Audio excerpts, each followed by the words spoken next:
Kia ora, can I ask Mike Mohi to open our meeting, please? Kia ora no tātou i hui e tēnei ahi ahi. I hokaru mātou ki a koe i tēnei wā. Marake te a mātou hui ki te kōreo rero ngā mea e pāna. Ki tō mātou rohe o ngati ka nguru tai no ki tūwhare tō huri no tu ki ngā rohe o tūhoe. No rere e pā ko te tūmana ko te ngā kau ka taitarangi mairi a ki a mātou. Ahu ko te rere ke o mātou whakaaro ki te tēnei wākara. O te inoi ki hoa te kaha ki a mātou te mana toro ki te whakahaere tēnei tūmomomo i te. No reira e pā koe nei me pā pātai. Koe e hukarai te ake ake a mene. Kia ora, thank you, Mike. Do we have some apologies? I understand Councillor Dick. Oh, is he? Is he? Oh, okay. No apologies. Any conflicts? Sir. Yeah, 2:30. I have to go. Okay.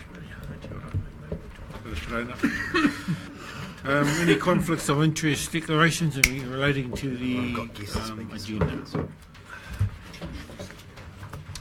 None disclosed. Confirmation of the minutes of the 7th of February. Someone move that they be taken as read, and if any items need to be raised, can they be raised? And I'll move. Seconder? Yes. Thank you. Any matters arising? Just I wasn't because I didn't know. I wasn't notified. So just a short omission on my part. I should really introduce our new member for Tamatea, which is Jenny Smith over here. So welcome, Jenny.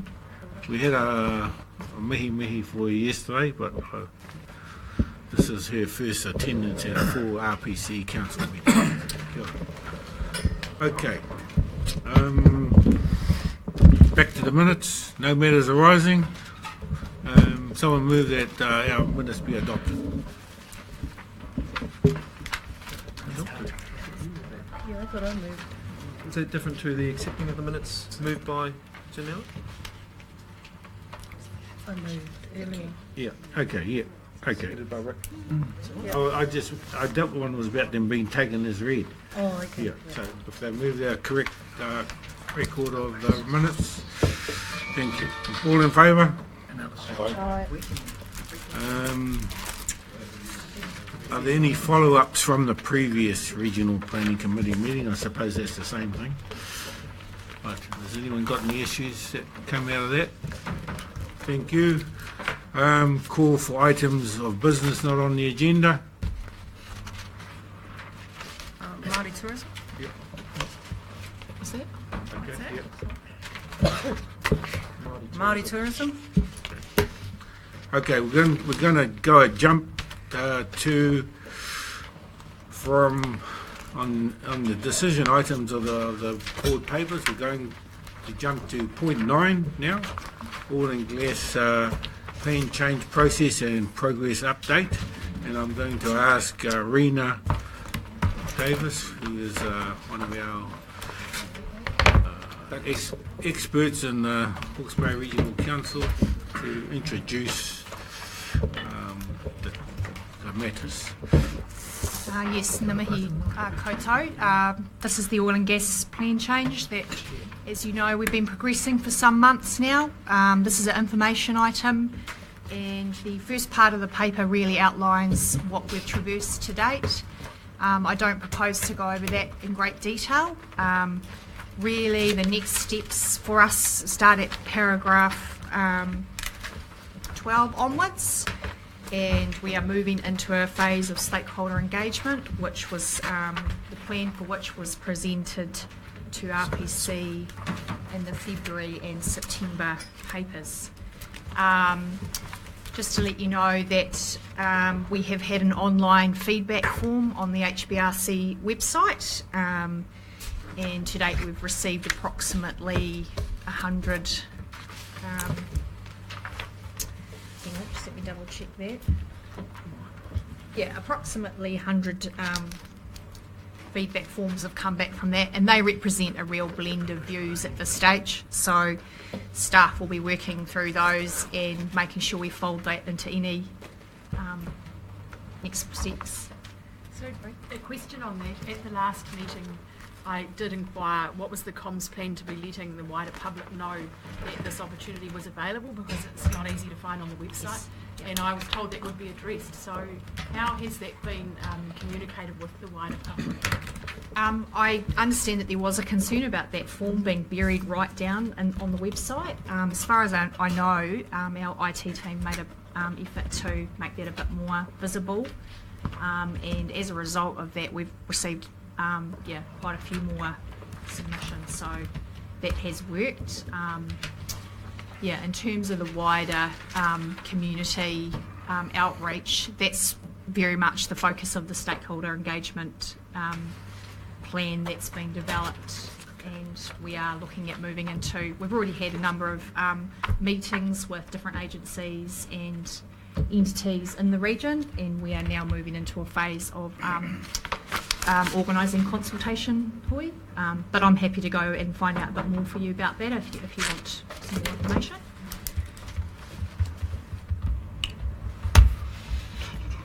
So just moving on to the proposed consultation hui. At this stage we're looking at having 3 across the area that Regional Council has jurisdiction for. These will be Central Hawke's Bay, Northern Hawke's Bay and Southern Hawke's Bay. So at the moment we're just working with relevant tangata whenua representatives to get a steer for dates, appropriate venues and what those hui may look like. We're really open to being flexible and making these hui as user-friendly as possible, which means that we're proposing either a blend of expo-style presentations where we'd have staff mingling with members of the public as they come in and ask questions, or we could have the more traditional presentation, which is the PowerPoint presentation with questions at the end. So that's kind of what we're driving to finalise at the moment. Had a really good conversation this morning with the representative from Tātou o Wairua, Mr Tapani, so we've got some good movement on the northern hui, but yeah, we're just looking to finalise details and dates around that shortly. Those particular hui, sorry Chair, those particular hui will be open to the general public as well? We're really trying to aim those specifically at tangata whenua, but really there's nothing, I guess, stopping them from being open to the public, but they are being aimed at tangata whenua and marae hapu whānau at this stage. And we will be having public meetings and more broader kind of style consultation as part of the consultation package as well.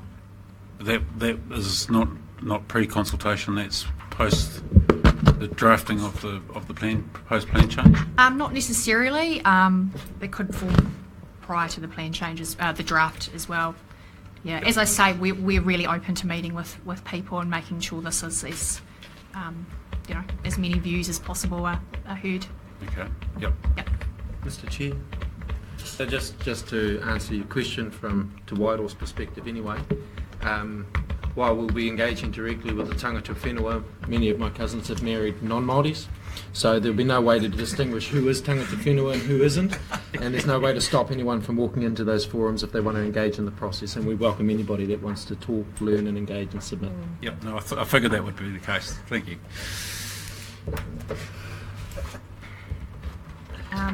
So that's really where things are at this stage, and then we obviously have our consultant that's been working with us, Opus, and they've been working in the background preparing advice on possible options for the next steps for the plan change. So we'll be looking to bring that back to RPC in the coming months for your consideration. Unless anyone else has got any questions or comments they'd like to make at this stage, you will note that we've got some presentations following this, but happy to have any pātai questions. Okay. Kia ora. Is this thing on? Hang on a minute. That's all right. Oh. Go ahead. Yep, way to go. Through you, Mr. Chairman, in your pre-consultation, have you done any specific targeting of business groups, Chamber of Commerce, councils? I'll have to go and double check with that with you, but to my knowledge, not at this stage. Well, surely they rate discussion equally with other parties such as Yep, I'll take that on board. I can go and clarify that for you if you'd like. Sorry? That's why I don't agree with it. Tina. Just some partai around Central Hawke's Bay. I'm not sure if I spoke with you about the hui in Central Hawke's Bay. Is this themed as a consultation hui or an information hui? We're just looking at informing. It's an information. Yeah, we've got to at this stage, and yeah, it's really just saying this is, what's happened and giving people an opportunity to provide any early views or find out more about the process. Okay. Well, just based on that premise, then I'd change the venue to the Tai Whenua in Waipukurau, and it'll be an open public hui, which we hold bi-monthly anyway, and you can be there all day. We find that if we include the public, the community, it lends itself to collaborations, partnerships and solidarity. So that's how we'll roll down home. Thanks, that's really helpful. Yeah, so I'll continue to work with you on that. Just finalising. Councillor Bailey. Thank you, Chair. Just looking at the report, Rena, and specifically paragraph 10 around the OPIS report which was produced.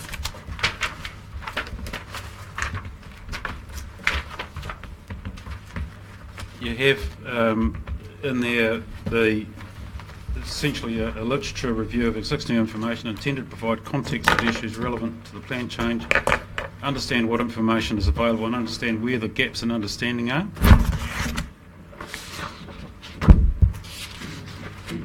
I have to say that I was a little disappointed with the way that the OPIS report had been set out in that respect. I don't think it's done anything to actually come to help assist people understanding what information is available and especially understanding where the gaps are. To my mind, there are a number of things that are missing from that report which aren't even discussed in terms of they're well-known issues. They haven't been included at all in terms of we don't know enough to make a comment or whatever, but they haven't been included. Do you feel that report has actually met those requirements?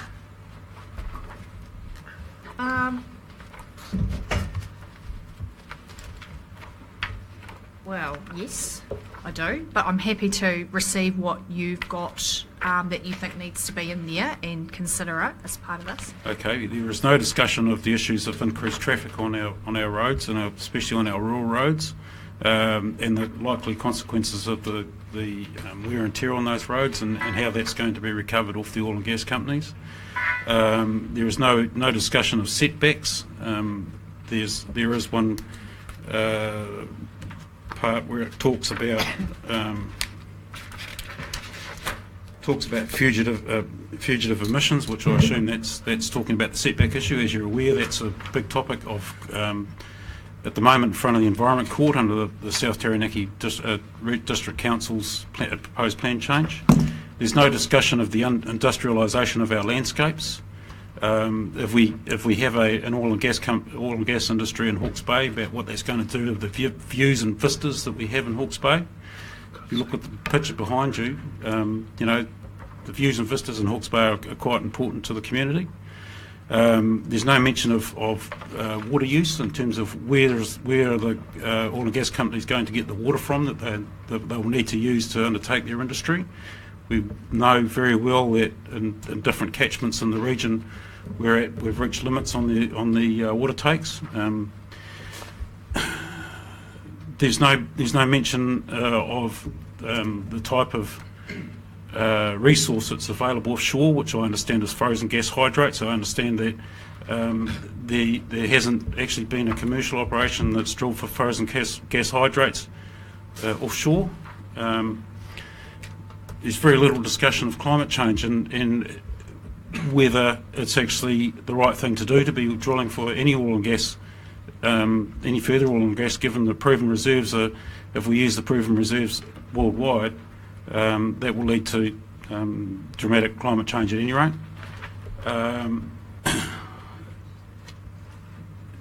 There's no discussion about the noise issues involved.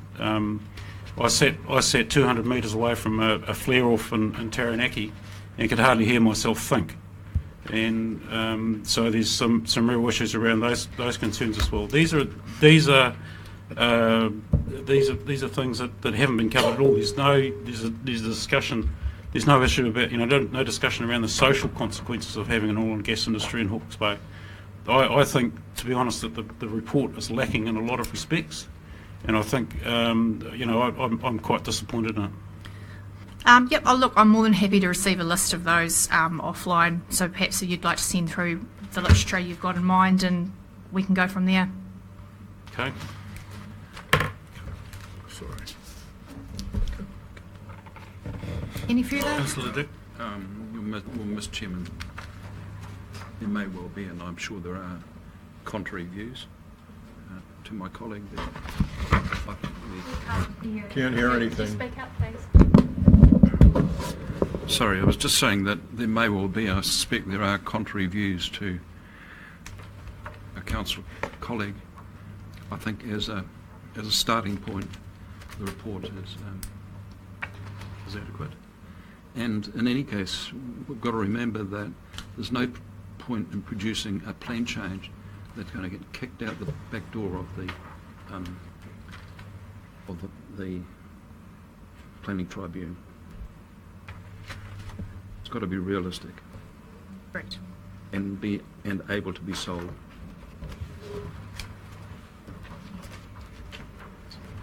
Okay, someone move that the report be received. Mr. Chairman, can we turn up the volume or something? We can't hear any of this. Can I just make one more comment? Thanks. Just I note on page 25 of the report, or page 30 of our papers,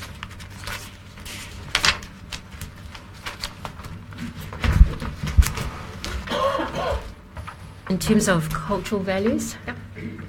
Am I right in understanding that the report says in that last paragraph that basically they haven't examined cultural values because it would be deferred until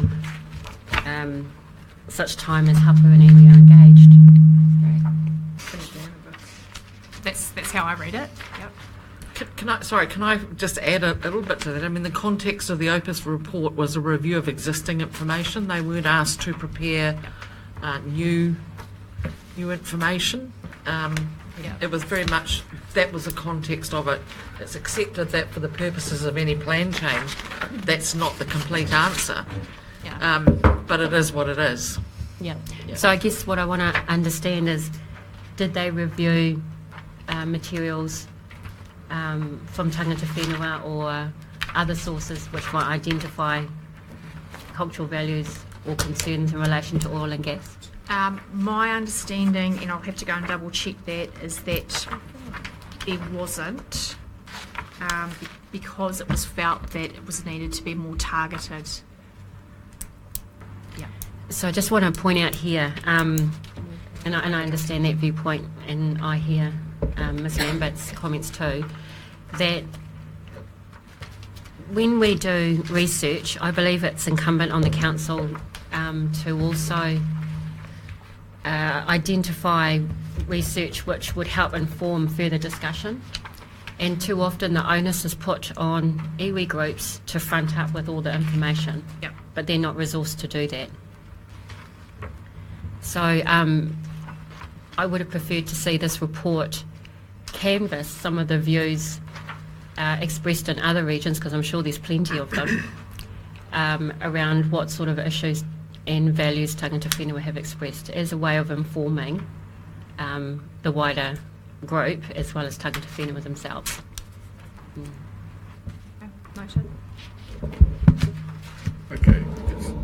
move that the recommendation that the Regional Planning Committee receives the oil and gas plan change process and progress update report. Vote the report. Alan, did- Oh, yeah, the report. second. I'll let the yell second it.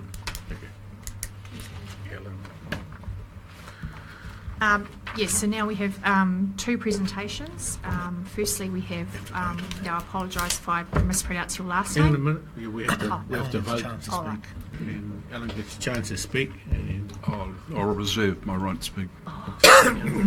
Reserve my right to speak. okay. All in favour? Could I have an opportunity to speak on that, Chair? You can, I'm flexible about that's that. the format, yeah. Yeah. Thank you, Chair. Thank you for the updated the update on where we are in progress on this particular plan change.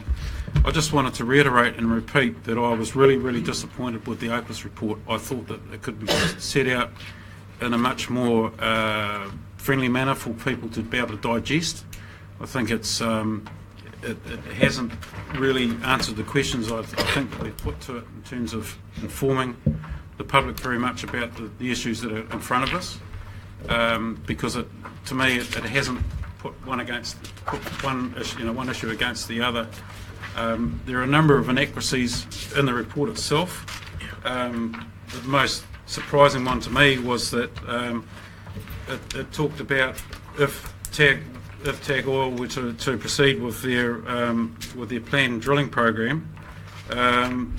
I'm trying to think exactly where that was, but TAG Oil handed in their permit for this particular area some years ago. So it's certainly all it is purely a cut and paste job, and to me it's badly set out. Okay. Okay. Debbie wants to. Sorry, Deb. I'm just distracted here. Thank you. I would have preferred to have been speaking after we'd heard our guest speakers on this topic, but all I can say at this point in the discussion is that I look forward to the comms story for the wider community, signalling the opportunity that there is an opportunity on the website to have their say, and I look forward to that rolling out. Thank you. Helen has right reply. Mr. Chairman, I believe it's a good starting point. It's essentially a literature review of where things are at and what issues surround this topic, and I think from that viewpoint it's quite acceptable and a good starting point. Thank you. All those in favour? All those in favour? Yep. Okay. Against?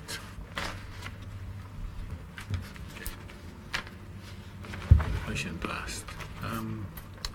So Rena has passed it over to me at the moment to and thank you for the report. It's been great.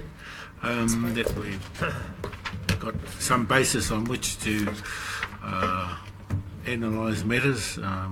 And we have two guest speakers at the moment who have come in. One is from P-PANS, Cameron Madgwick, and can he come up, please? And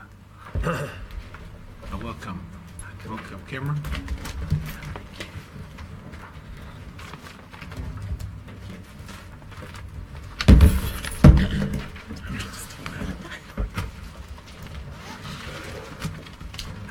Tēnā koutou, tēnei ahi. It's a real privilege to be here this afternoon with an opportunity to talk to the committee.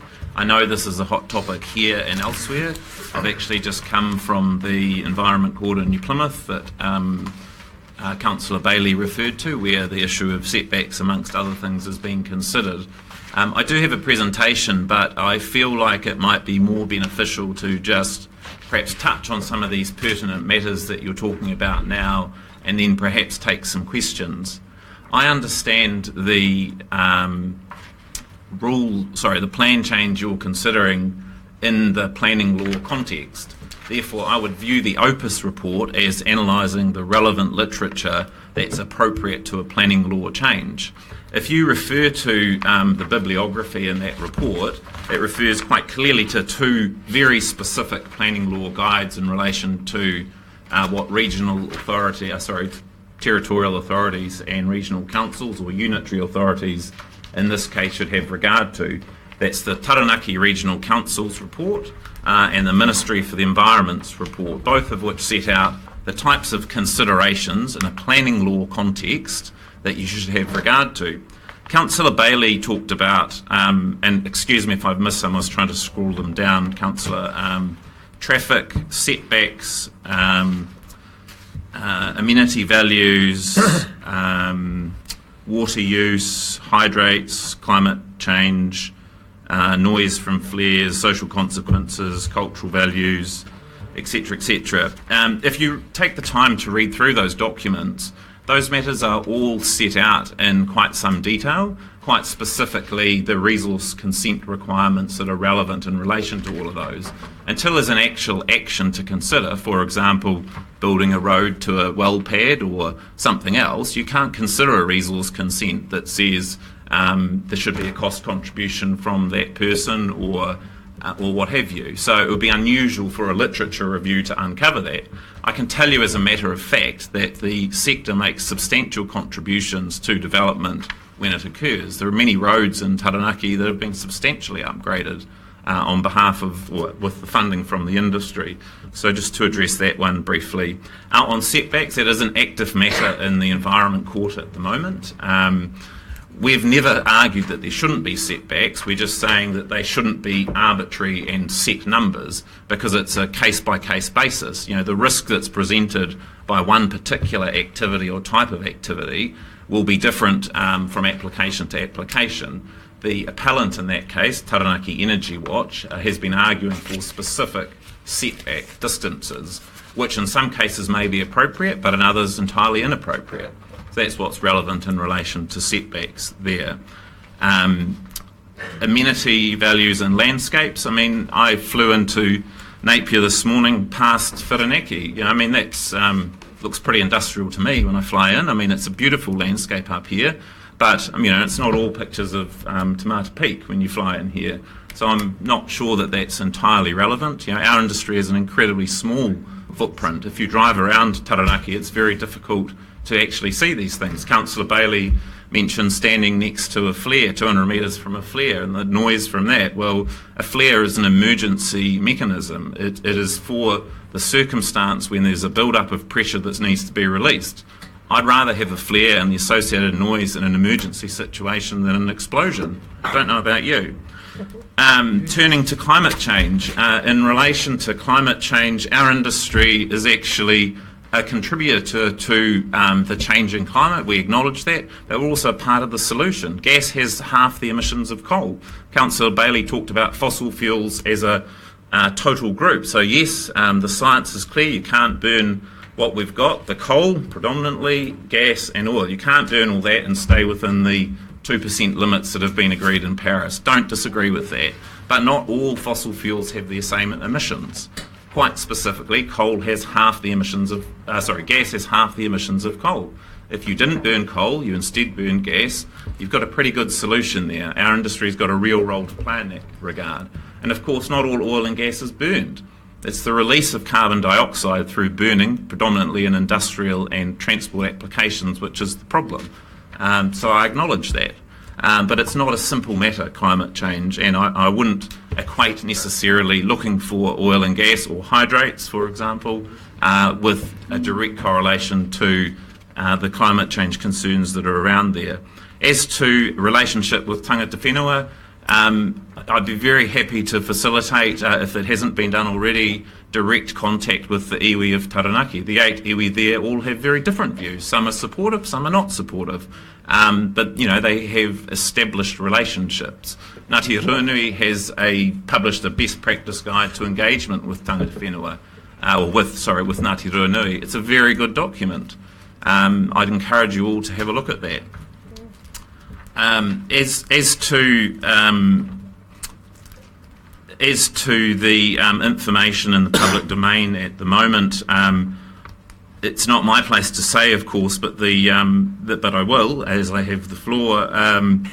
There are the 100 people who have submitted on your website represent 0.06% of the Hawke's Bay population. I'm sure there are more views out there than that, both in the negative and in the affirmative. I would endorse Councillor Hewitt's suggestion there for some better communication of that, because you may find that you're not receiving the full weight of views there. These pre-consultation hui sound like a great idea.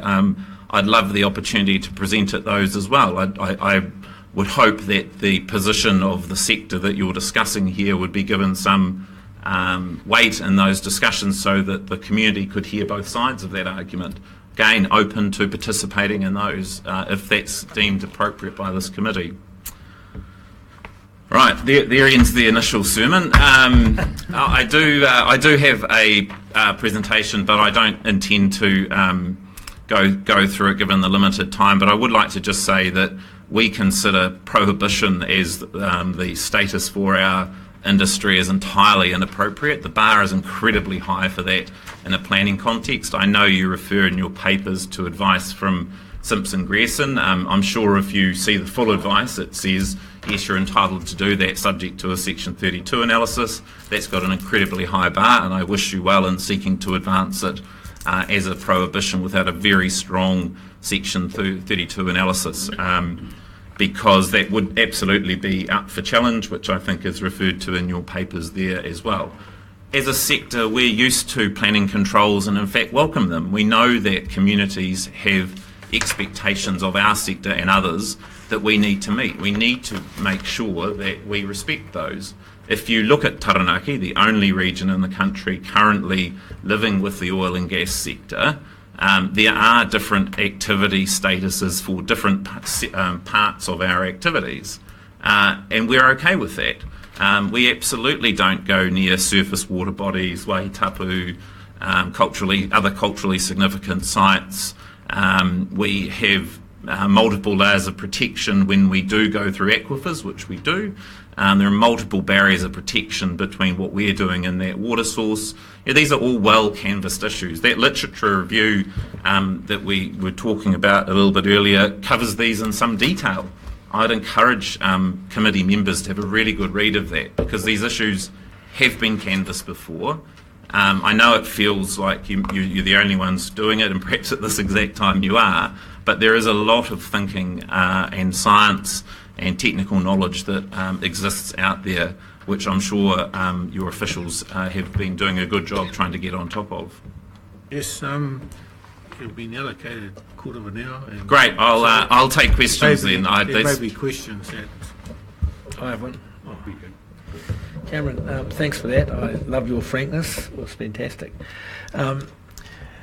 If you drill a well into our aquifer and it goes in, I don't know, it goes well beyond the aquifer, it goes into the subsurface of the aquifer, does the oil company stay with a contingent liability for 500 years? So I'm not sure I follow your question. Well, if there's a mistake, if there's a problem in even 30 years, 40 years, but if you cap it, and you do a nice job capping it, but if you don't, if there's still an issue happens in 500 years or even 100 years, where does the liability fall if there is a problem? So let's just shorten it. If there's a problem in 20 years and you cap a well, are you liable to fix the issues? Is the oil industry liable? Well, I guess that would depend upon the consent conditions upon which it's relinquished. I mean, the council, as some councils do, put in place bonding in relation to wells. They don't do that in Taranaki, but we've never had a problem in Taranaki. As I'm sure you'll know, when we drill through an aquifer, most aquifers are between 500 and 1,000 metres deep. I think that's consistent with the Hawke's Bay. We're talking about being down 3,500 to 4,000 metres.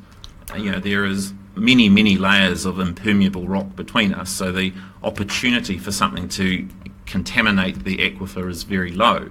There are 4 layers of metal casing and cement going through that aquifer. Again, very low probability of getting anything in there. When we cap the well, it's not just like a little bung that you put on the top. It's essentially filling the shaft with concrete all the way through there. Again, an impermeable layer. This is why you don't have these issues around the world. It's a very well understood technical science. As to liability, in that very unlikely event, I guess it would depend upon how that permit was set up and how the consent conditions from the likes of yourself were set up around that. I know or around Taupō environment, Waikato, in relation to the geothermal wells, they've put in place a bonding mechanism in relation to the geothermal bores there, so that if there was a problem later, they've got that bank bond sitting there that they can call upon. But we've not had an incident of contamination of water tables. The ones you may have read about or seen in the media in the US, that's because they are extracting shale and or coal seam gas from very close to the water table, again at that 500,000 metre depth. We're not doing that. Councillor Bailey. Thank you, Chair. Just to for education, Councillor Graham, page 51 in the report, once a well has been abandoned and signed off by the relevant authorities, any leaks become the responsibility of the owner or the occupier of the land. Currently, the cost of clean-up from historic activities is likely to fall on the public or the owner of the land. So, yeah, we get it in the shit if the boat, once the oil companies walk away. Excuse me, Councillor. What I said there was that's subject to whatever conditions you wish to put on it as a council. If you wanted to change that liability regime, that's up to you. If now, you also mentioned that you only do flaring in the case of emergencies and whatnot. The flare that I happen to be sitting standing 200 metres away from had been going for 9 months. I don't know how long an emergency lasts in your language, but to me, that's not an emergency. That's deliberate. I'd need more detail on that. I'd also Councillor Bailey, suggest to answer that. It either was 9 months or it wasn't 9 months, and the 9 months is either an emergency or it's not. I find it unbelievable that you could say you only do flare-offs in the cases of emergencies. If you provide me the information, I'm happy to follow up and find out You're what not that telling was the about. truth, sir. You're not telling the truth. Well, I don't know the example you're talking about, Okay. Councillor Bailey. If you provide the information, I'm happy to The other issue raised about climate change and that gas is a transition energy. New Zealand has every opportunity to become 100% renewable, and that should be the goal of government. We don't necessarily need to have coal or gas electricity generation here in New Zealand. So again, you've been a little bit disingenuous, I believe. Any other questions? Thank you for your opinion, Councillor. Thank you. Mr. Chairman, could Mr. Medgewick leave a copy of his presentation to be copied and circulated? Yeah, I've sent some materials in advance. Sorry, could you hold that one up? No, that's not mine. Rena has a copy of it. I've also sent copies of these materials that are referred to in your literature review, because I think they are very important documents in the context of the planning issue that you're dealing with here. Because let's be clear, it's a planning issue. Thank you, Cameron. Very informative. And I'd like to ask Hawke, please to come up, please. Thank you, councillors and committee members.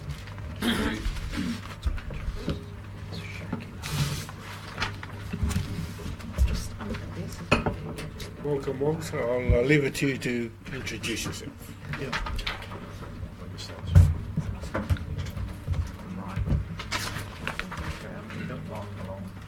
Shouldn't be allowed to. I'm about to jump in. Can you go on? Yep. Yeah, I may first introduce myself. I came from Germany. I'm living now in Hawke's Bay since 2010. I worked most of my time in Germany as independent advisor for the German government, and I have an education. I started as architect, town planner, Later, I studied regional science, and I have a master degree or a German degree, which is adequate to the New Zealand Master of Engineering. No, I wanted to. This is not the first one. As the last speaker has 20 minutes, you have 20 minutes.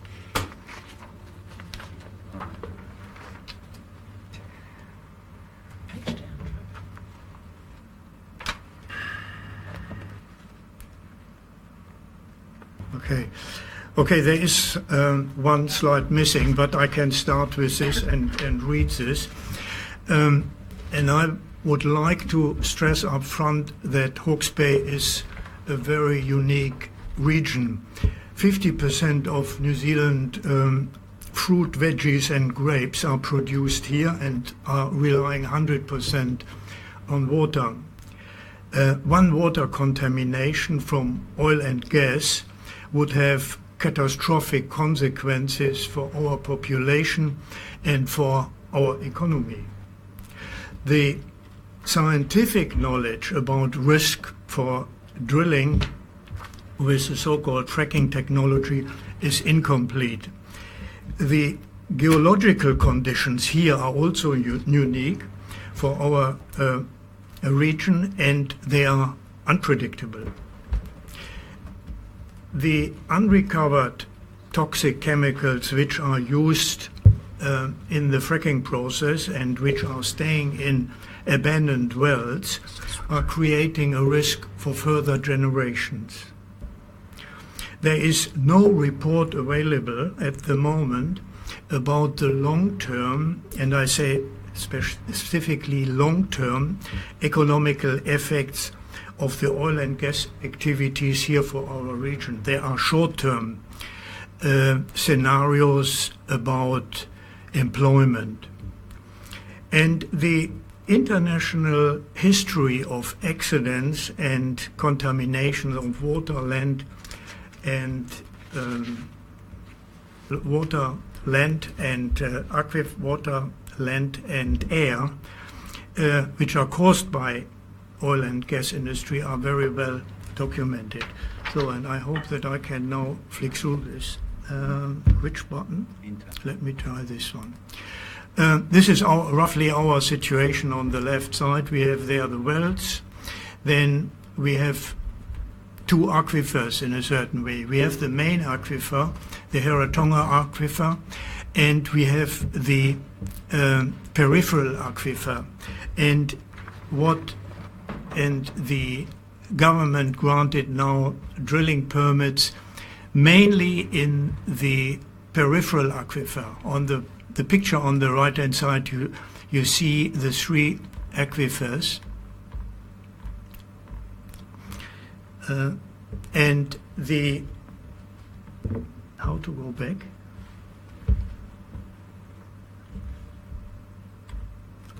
And you can see that there are three aquifers, the Heratonga aquifer, and the blue one is, I can't read this, and then the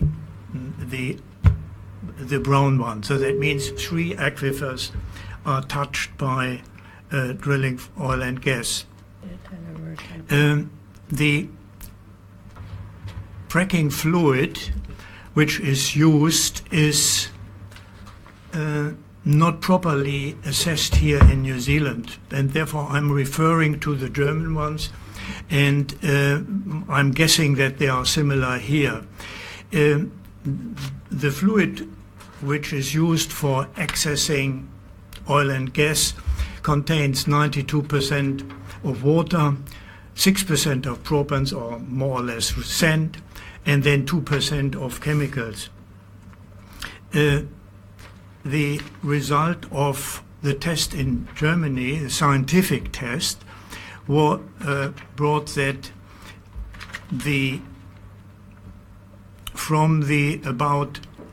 this pie shows about 90 different chemicals.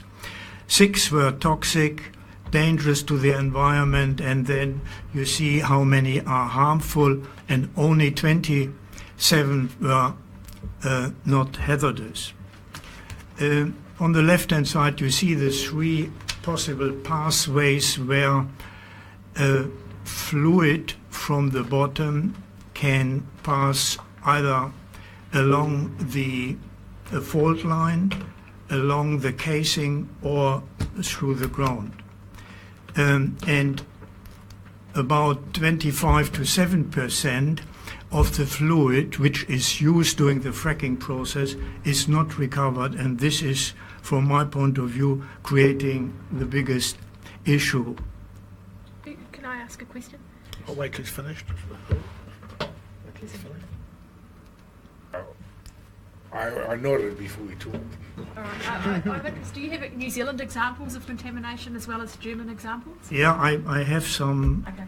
in a minute. Great.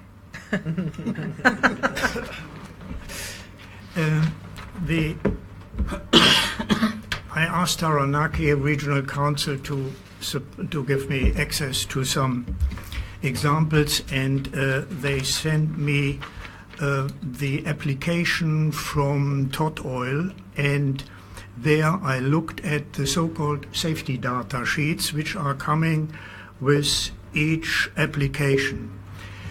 3 of 10 chemicals should not enter the environment was written from the supplier of the chemicals, and 1 was toxic to trouts in lower concentration, and this is the data sheet you see on the top.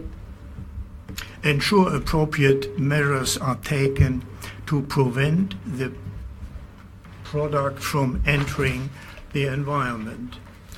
And it would be interesting how the council was dealing with this. Yeah, and then the question, is there robust evidence of water and land contamination? And I can say yes. The question is, the first 3 ones are American examples from Pennsylvania, and this is the last one. I agree that the conditions in Pennsylvania are different, but we have here also water contamination. But in Pennsylvania, these are 336 cases of drinking water contamination which are documented, and then 2 well blowouts. That means the well is becoming uncontrolled.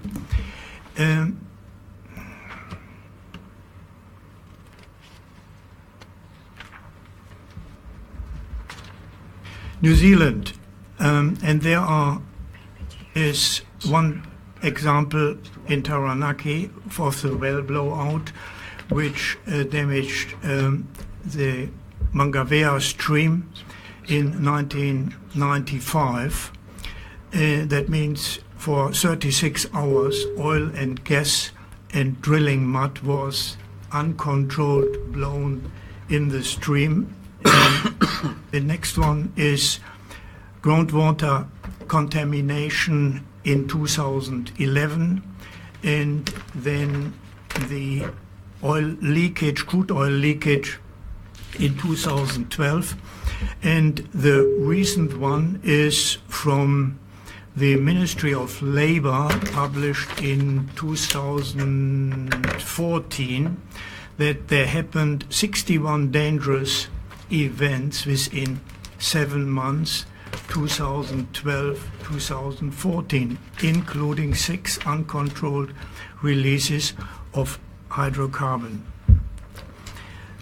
Internationally and nationally, there is the question, should we allow drilling? And the answer is, from the science, we don't have enough information. What is missing? There are unidentified chemicals. Some are toxic. We don't know enough about the risk.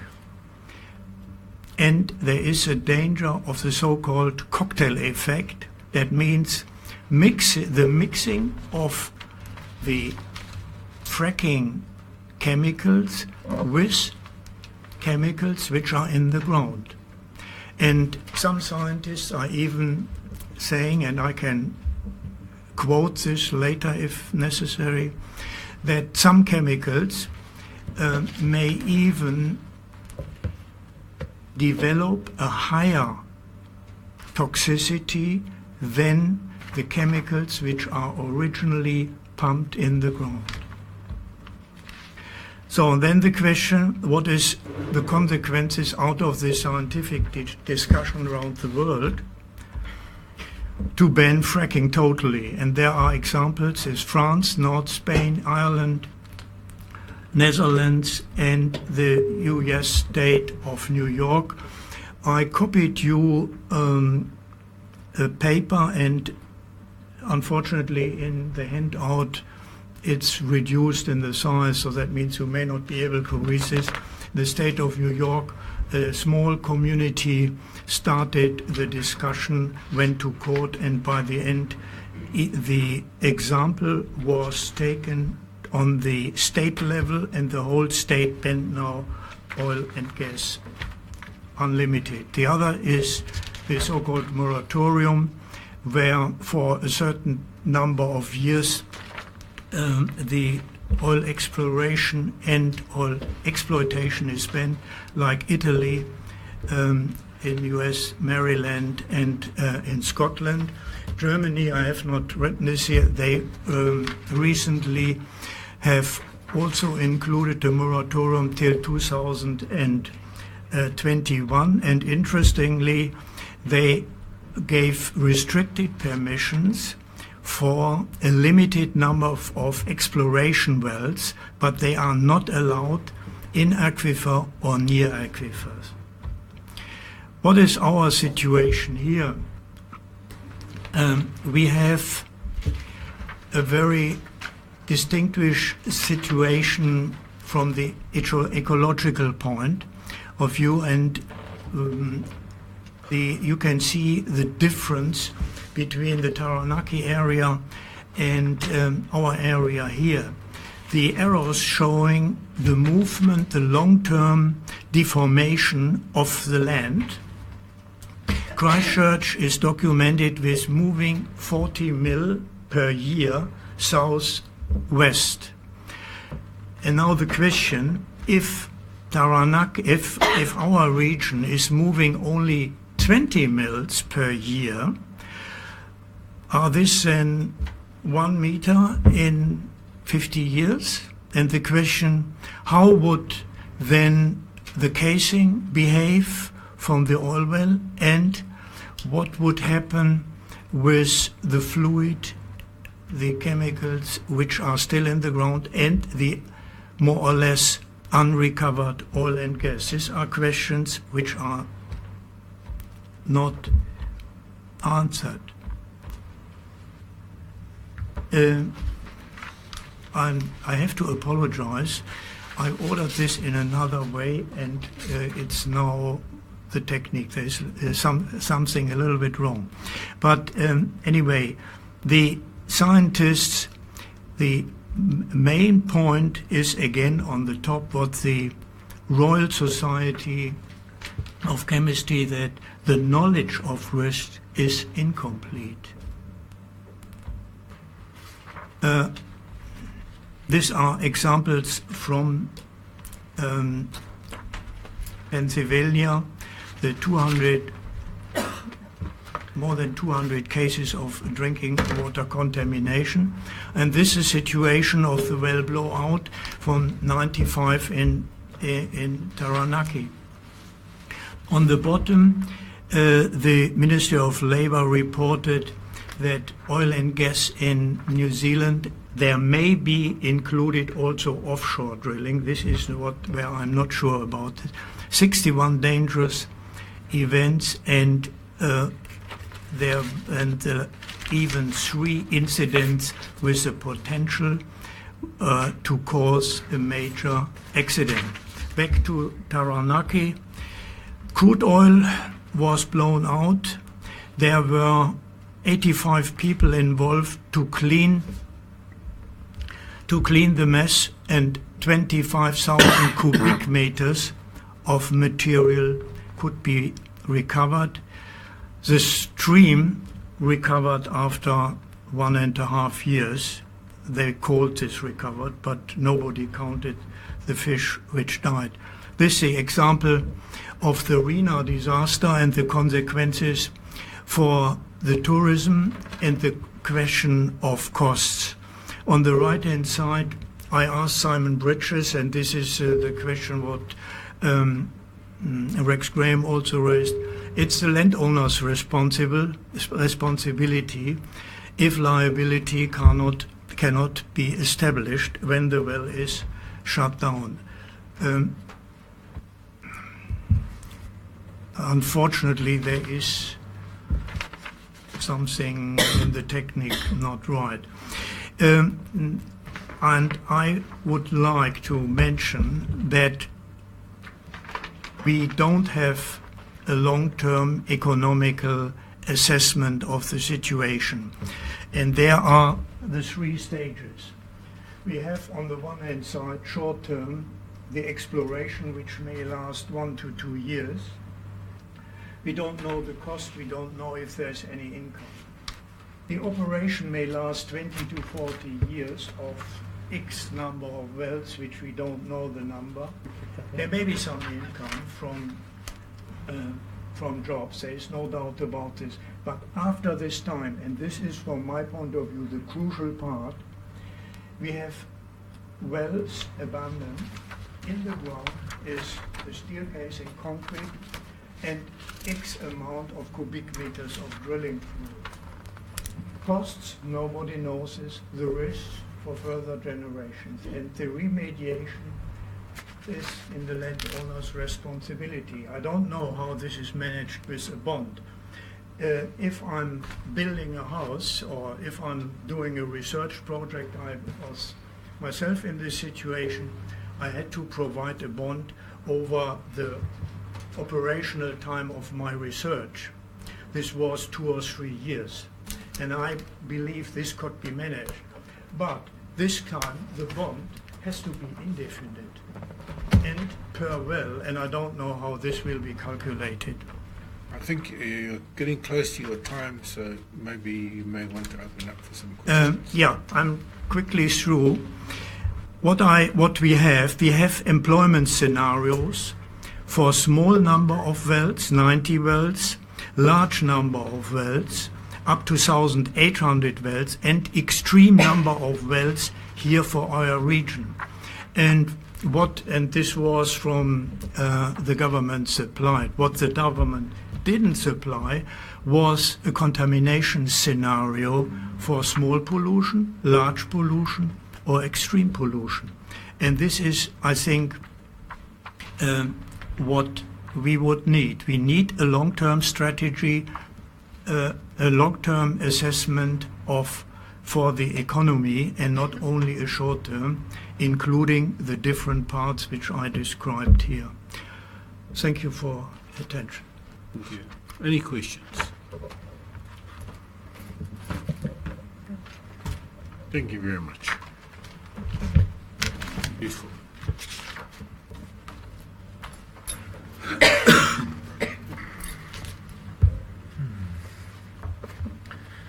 So we're moving in from our agenda. There's a little change as well. We're going to move to a list of candidate outstanding water bodies discussion. We have to approve that table.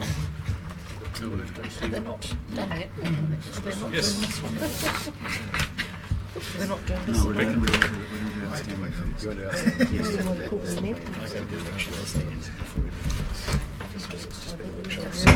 It's all right, Mario. We decided to, but I messaged. Can you just see what we get from the link? Yeah, because I made thank you. And all those questions and answers they're not new questions for him. We won't go with that remuneration paper. Yeah, But that's right, there were no answers that I was looking for either. Just move it. Moving on to water bodies. You'll go straight to the Well, we did.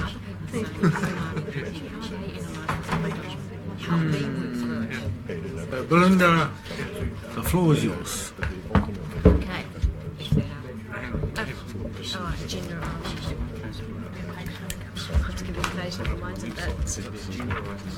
The other thing I noticed is that he did a lot of quoting of what was happening in Taranaki, but the geological structure here is very different. Very different. Okay, afternoon everyone. Everything's different here. It's all yours. Close.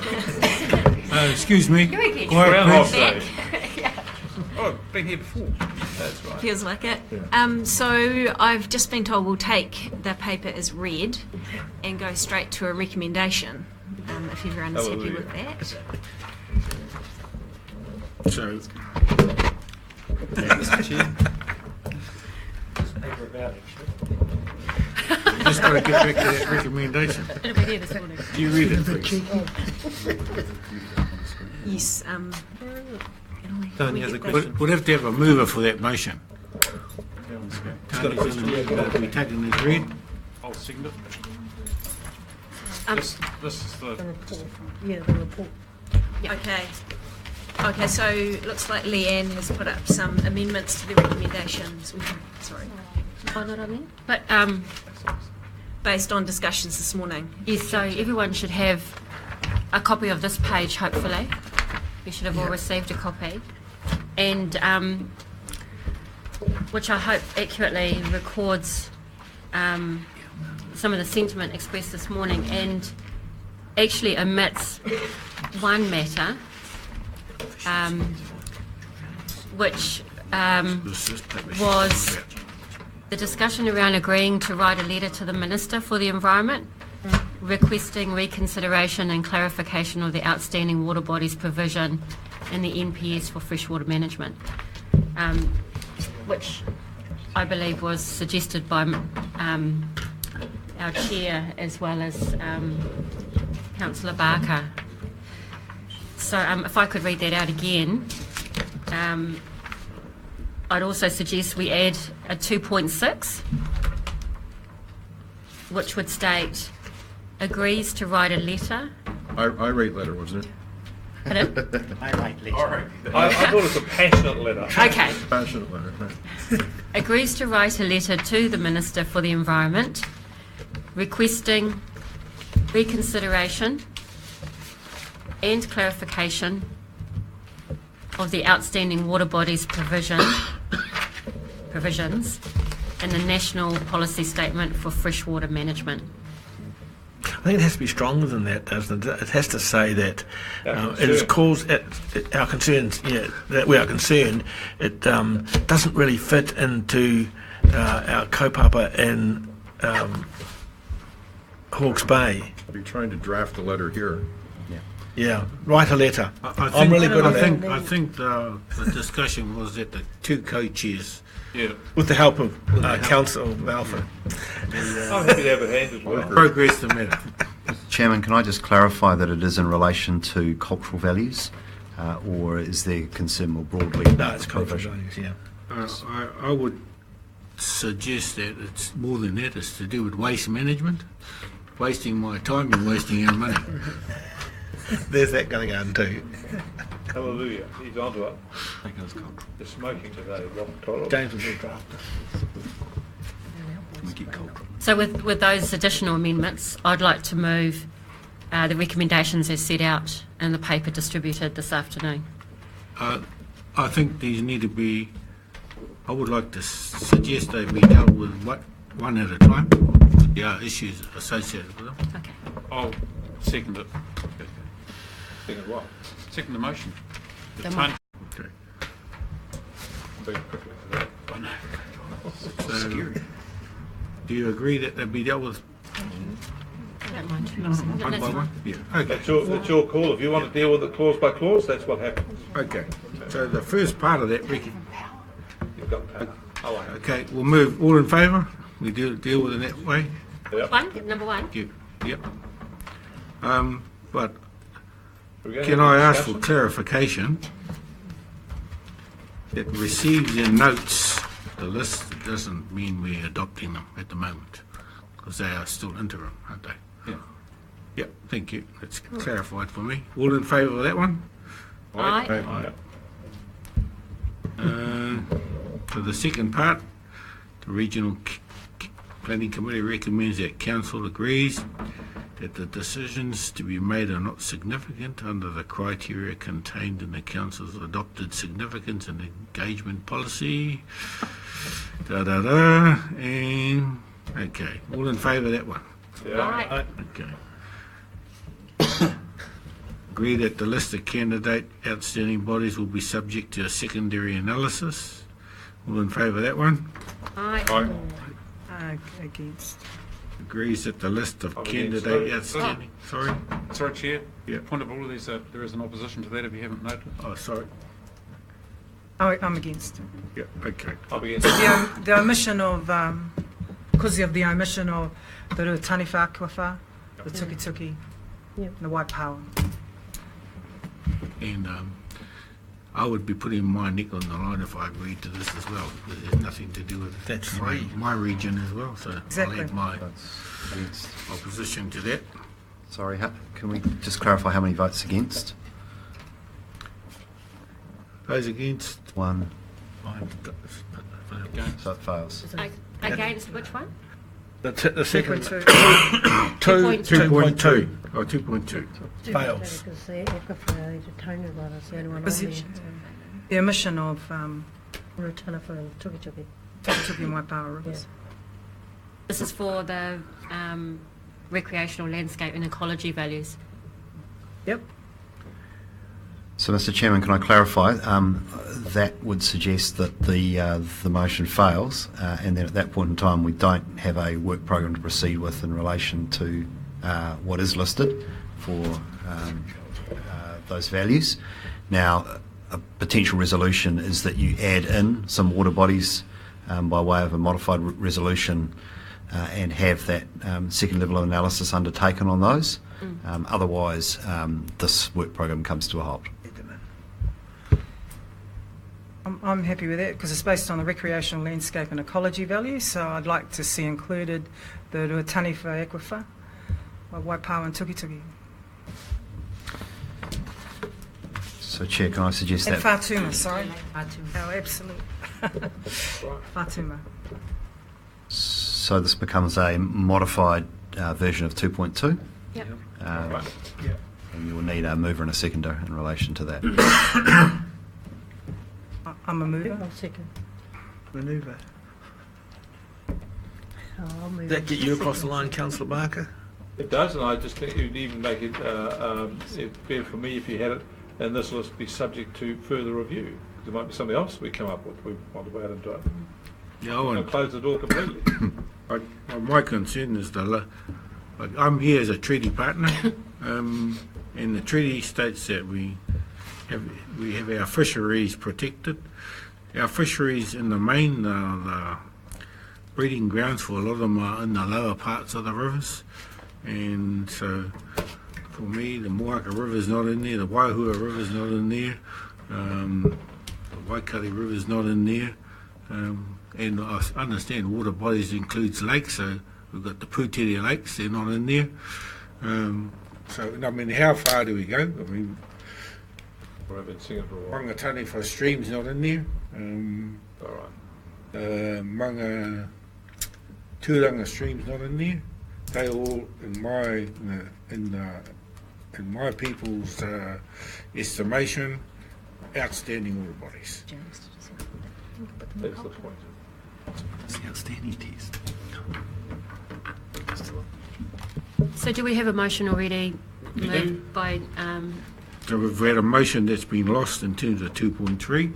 So we haven't done 2.3 yet. oh, We're still on 2.2, I'm sorry, 2.2. You've got a modified So we've got a resolution. modified motion being put by 2.2. Jenny To and seconded include- by Joynella to include Whatuma, Whatuma, Ruataniwha, Tuki and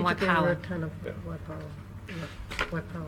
For recreational landscape and ecology value Yeah. sets. Yeah. Only. It's under Nothing to do with 2.2. culture. Yep.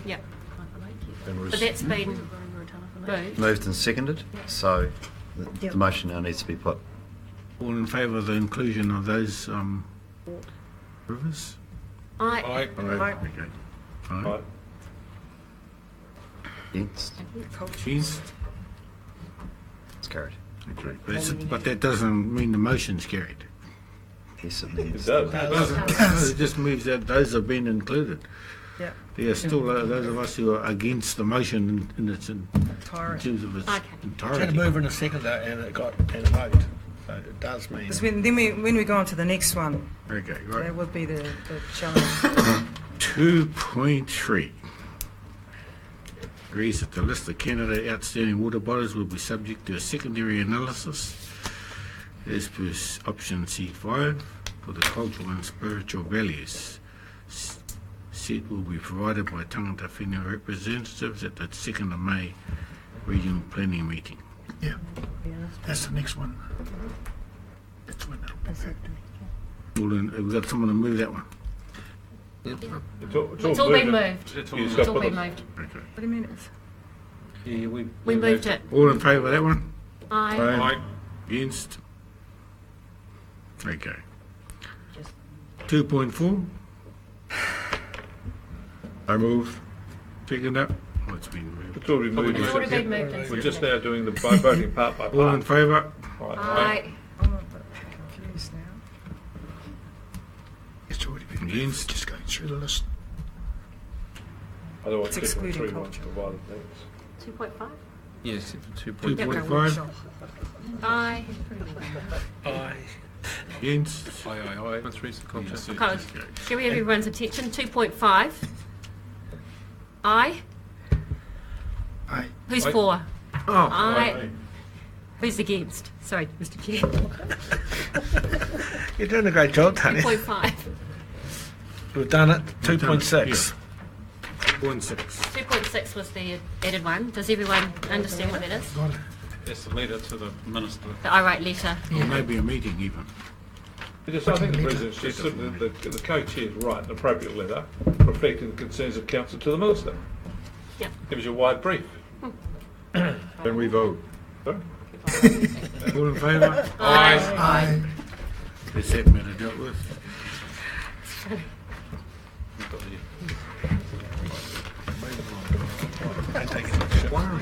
So we had an item on the agenda, item 6, that's no longer on there. It's been referred to Remuneration review. Motion was put management. forward. The paper's Sorry, been amendments been made. withdrawn Then there's a and substantive it will motion be for further represented to a report. council meeting. Did it exclude Remuneration. Excellent cultural work. assessment? The paper's been withdrawn and it will be And all others represented to a considered council meeting 2.3. at the direction of the chair. All the 2.3. Two chairs. 2.3. A regional planning committee terms Except of for reference. 2.3. No. Is it? Page 33.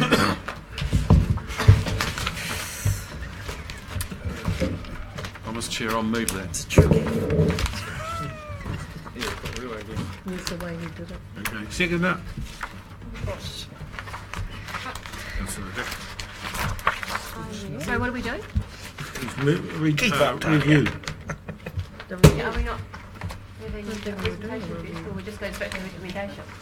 Well, if there's no, if a motion can be moved, and if people agree that they don't need to discuss it, or we'll discuss it after the recommendations.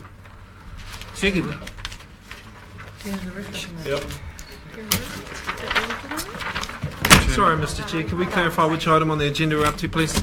I said page 33. Okay. In terms of reference, item 7 on the agenda, Councillor Dick has moved, I've seconded the recommendation. Thank you, Mr. Maker. I think Councillor Dick has reserved his right to speak as I have. Yeah, well, no, I'll speak now, Mr. Chairman. Settle down, Mark. Settle down. Thank you for your advice. Look, it appears to be a ponderous process, but at least it's getting a process underway. So I think it's worth supporting. Okay. Your turn.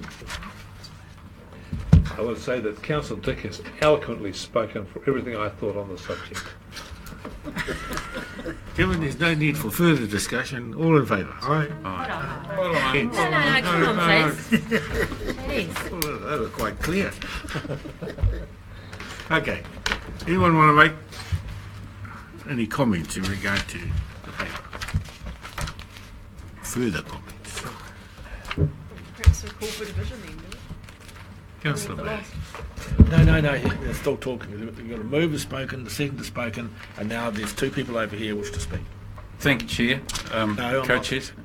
No, I was talking to the big chair, not the little chair. That's great. I'm bigger than that. I'm pleased that this process is. I agree with the mover and the seconder. Agree that this process is moving on. I think it's really important though that we sit back. I mean, to me, It just gives it one of the challenges we have as a committee is that we do have a clash of cultures in the way that decisions are made. I mean, I think we're trying to meld two culturally different ways of looking at decision-making processes into one that's satisfactory for all, and that's a bit of a challenge for everyone. And I'm talking here about the consensus decision-making process. So I hope that when those discussions are had between the relative co-chairs and deputy chairs and everyone else, that's an item that's something that's really taken into consideration, is how we're going to somehow meld those two cultures. Now, whether that's relevant in terms of reference or not, I don't know, but I think it's something we should all perhaps better educate ourselves in. Because I know, for example, in another organisation I'm involved in,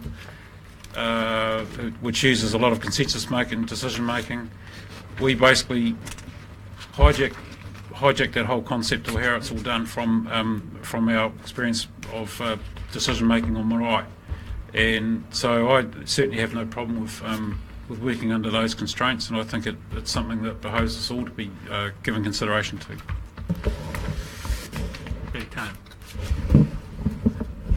Kia ora, Mr Chair. The reason I was a bit flummoxed was because the second recommendation asks us to confirm which of the matters in paragraphs 12 to 16 need to be resolved by the committee prior to undertaking the statutory review of the performance of the RPC. So I think there's a matter for clarification before we vote.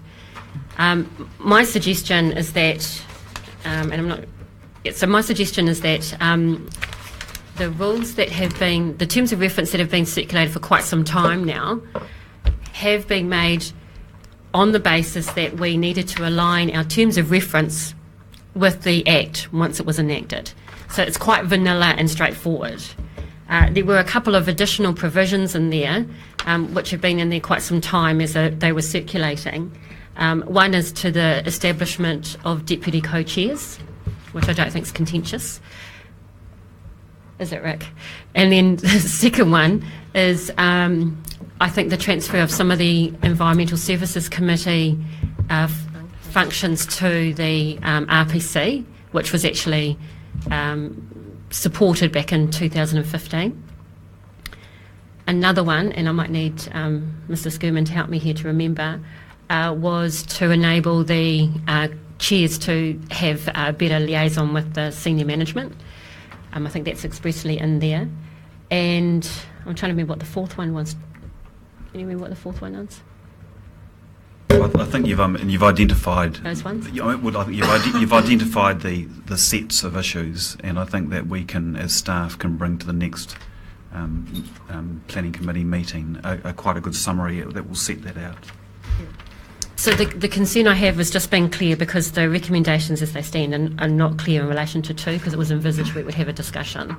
So I would agree with Mr Skurman that we actually look to bring back to this committee at the next hui a fully marked up version, because what you saw was what the little tweaking the lawyers had done, a fully marked up version so everyone can see exactly what's changed from the 2014 terms of reference to the current version, and that the other issues that were raised around quorum, etc., are deferred to the review later this year, but that we get through the, as I said, the vanilla changes as soon as possible, because it's been circulating a long time. Just another matter concerning that, and I take up what Councillor Bailey talked about, consensus. Whilst in our own tikanga we deal with differences in a different way, the key words that you mentioned, Councillor Bailey, was about decision making and consensus. We can easily come to decisions as a tangata whenua if given the opportunity and the provision and the support and resources to get that decision. If we are sprung upon and expected without any contact with our constituents, then you will not get consensus. So it's really the pathway to consensus that we have a contention with. We agree in the whakaaro of consensus, there's no problem there, but we have to have due diligence. We have to undertake due diligence in order to give a consensus decision. So that needs to be taken into account somewhere in there. Kia ora.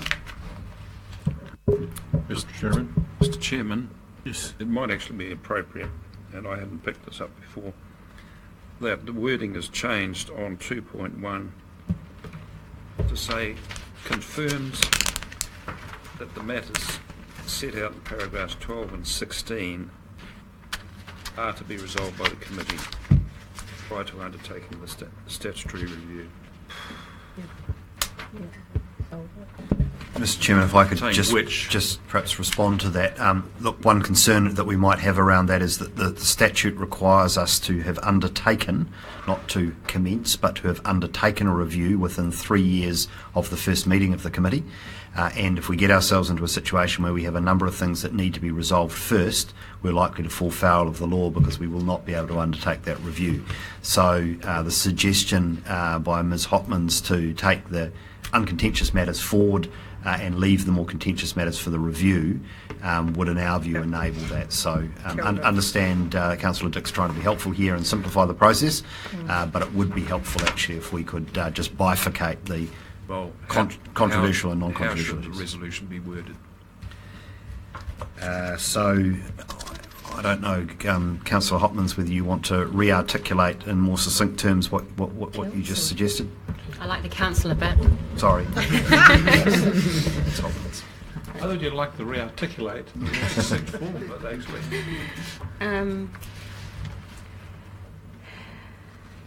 Well, I think what we want to do is bring back to the committee's next meeting a marked up version of the terms of reference being recommended by the chairs and co-chairs for approval, which will reflect the amendments required under the statute and the other amendments which were agreed some time ago, and that the matters identified in paragraph 12 be considered as part of the review. Yep. Yep. Potentially excluding 12.5. Yes. 12.1 to 12.4. Yep. I'd have no problem with that, except I'm not sure that should the staff be working with independent advisors as well as co-chairs and deputy co-chairs. Weighting it pretty heavily one way. Well, I think for the proposals in terms of just getting the terms of reference in the Act lined up in terms of compliance, because there's a provision in the legislation that does require that. I don't think that requires, I think that's quite an objective process. I mean, it would be our intention to, obviously we're going to be doing it with the co-chairs and the deputy co-chairs, and it's no difficulty to loop the independent advisors in, but I don't see that process as being massively contentious. Okay. So, get on and do it. So under 2.2, when is it anticipated that the little working party here would come back to the committee with its recommendations on how the review should proceed? We have an agenda setting meeting for this committee on the 6th of April. I'll be hoping that's the matter we discuss on the 6th of April. And it refers in 2.2.3 to consultation.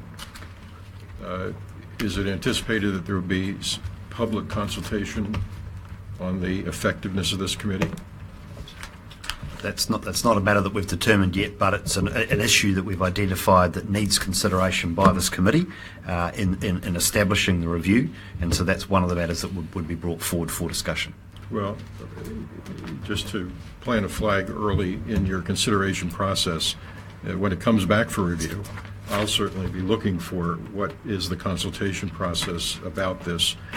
In my judgment, this committee has been operating under the radar as far as the broader community is concerned.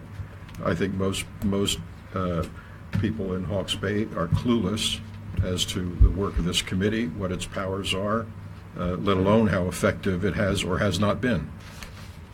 And this is ultimately about basically a power sharing agreement, and I think the public has every right to understand fully what's going on here.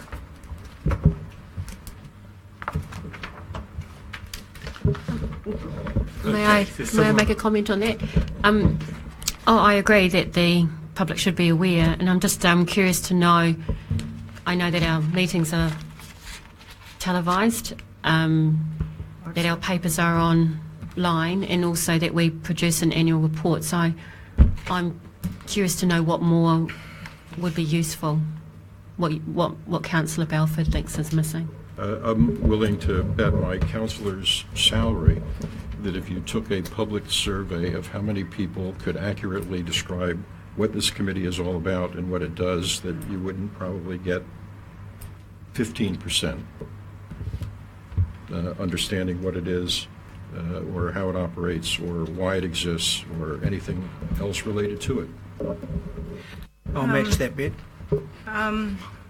I'd say that the public would have the same opinion of most of the committees of council, actually. Council, especially finance audit. I understand this.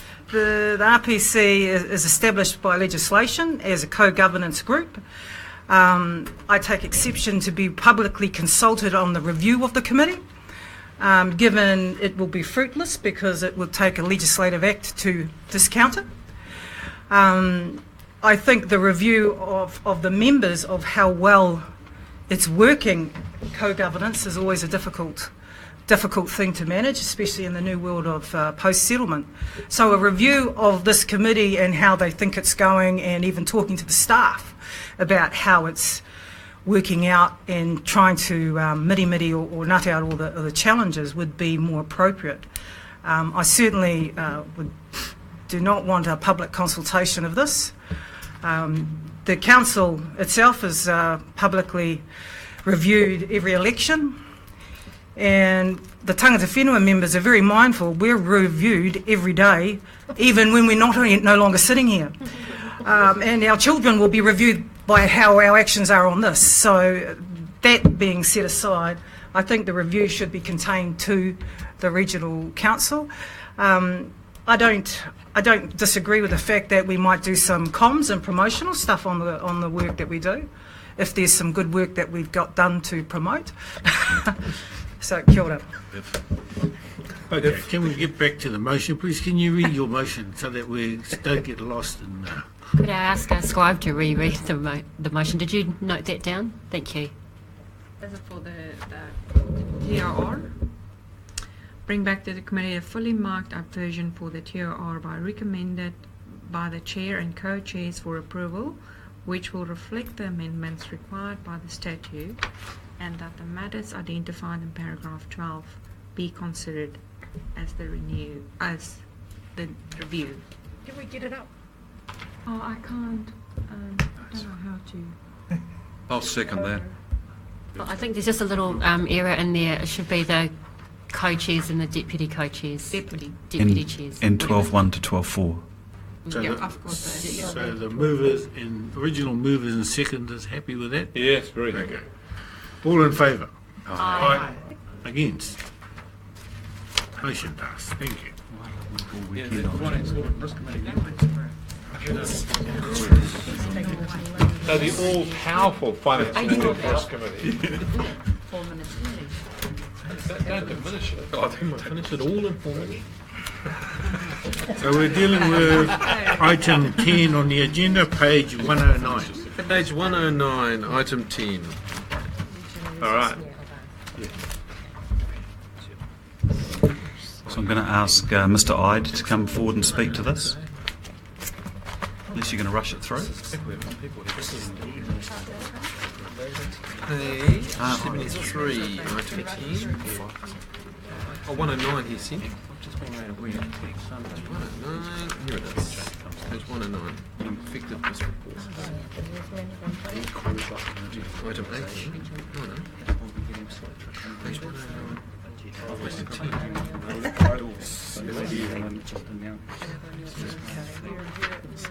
Way back up here, something. These are the conclusions of that. Oh, this one.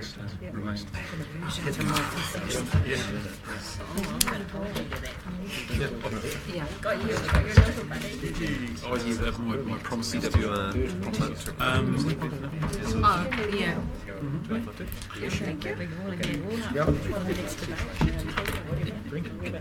I just had to make a little announcement. Excuse me. Yeah, I just have to make a little announcement before we proceed with this item. Due to matters outside of my control, the agenda has been reshuffled, and I understand people have come here to listen to the oil and gas issue. Unfortunately, that has already been discussed, and our apologies. But hang around for this paper, it's really good. But it will be available online through the live stream, so you can still at least do a post review of that conversation. Oh my God. Too efficient. Or down. Managing our And the recommendation was only that we receive the oil and gas plan change process and progress update. And we did have some presentations, one from a member of PPANS, the oil and gas people, and then we had another presentation